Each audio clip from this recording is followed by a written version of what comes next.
არასამთავრობო ორგანიზაციის ხელმძღვანელის მხრიდან ნიდერლანდების პარლამენტში გაკეთებულ განცხადებებს გამოეხმაურა საქართველოს პრეზიდენტიც.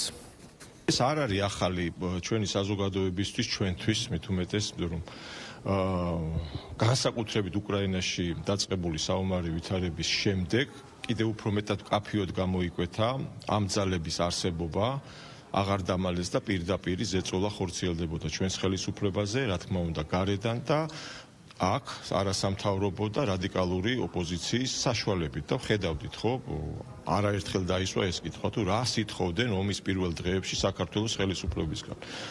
Აი მიტინგებიც, აქციებიც მოაწყვეს და დღეს თითქოს ჩუმად არიან და თითქოს სხვა რამე სითხოვდნენ და სხვა პროტესტი ქონდა და ხო ვიცით რა უნდათ მათ. უნდათ რომ ანუ სანქციები დაგვეწესებინა რუსეთისთვის, მოხალისეები გაგვეგზავნა და იარაღი გაგვეგზავნა უკრაინისთვის. წარმოგიდგენიათ არასამთავრობო ორგანიზაციები, რომელიც თითქოს რაღაც ქვეყნის განვითარებას ემსახურებოდნენ, როგორც კი კრიტიკული სიტუაცია შეიქმნა, დავინახეთ მათი ქმედებები, ხო? ეს მათი დიდი ნაწილი იყო, რომელიც გამოსული იყო ამ აქციებზე და მართლაც წარმოუდგენელი ფაქტი იყო, როცა ისინი პოლიტიკურ სცენაზე ავიდნენ და ხელისუფლების გადაბარებაზე ჰქონდათ აქცენტი.